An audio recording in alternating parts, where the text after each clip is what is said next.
I tend to be a stubborn person. If there's a move I want to do or one that I want to really improve on, I tend to fixate on it. I'll either work on it straight for an hour or work on it really haphazardly throughout my sessions. And that usually gets me nowhere. It's a really inefficient and unsustainable way of practicing your moves. So I realized I actually had to make changes to the way that I practice.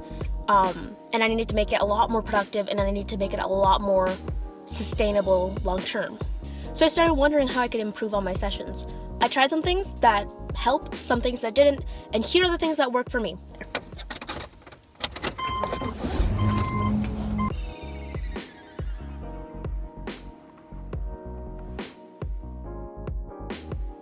A skating journal can be any collection of notes, digital or physical, that consolidates everything related to your skating.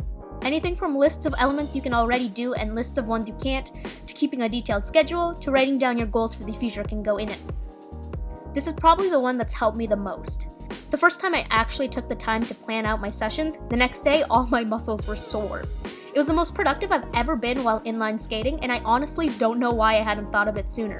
You can start by chunking your practice up into 10 to 15 minute segments, then list what to do in each time slot to optimize your time on the court. I also like to match each time slot up with what otherwise would have been rink times. For example, if I decided I would start skating at 12, I plan ahead to arrive at 11:40, set up and warm up, and detail each element related stretch to make sure I don't forget any. I'd start my warm up in my skates at 12, write out each exercise I plan to do ahead of time, and switch to jumps at 12:15. Keeping a watch really helps when you don't have a clock on the wall. I also set myself how many repetitions I plan to do and every combo I plan to attempt, starting with the easiest. I also change the order depending on where I skate.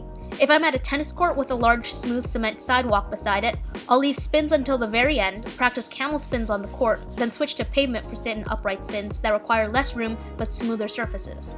If you don't already skate with a schedule, I really recommend trying it. My schedule is pretty planned out because I know otherwise I'd stray from it a little too far and forget what I was trying to improve on or learn, but even a rough outline can kickstart your practices. I know this seems a little out of place on the rink, but bear with me. An Eisenhower matrix usually looks like this, but an adapted one for your needs is a great way of organizing what you need to work on and how much time you should devote to it. If I don't have music to skate to, my practices can get really dull and boring, so I always either have Bluetooth earbuds or Bluetooth speakers with me. I wouldn't recommend the speakers if you're skating somewhere with other people, but having something to skate to always helps me stay energetic. This could completely be a me thing, but I can sometimes get distracted while skating if I haven't had anything to eat in a while or I skipped a meal. Keeping a small trail mix or a piece of fruit in your bag for during or after skating can be super helpful in a pinch. I know these can seem pretty basic and kind of boring, but these are all things I kind of had to figure out on my own, so hopefully they help you too.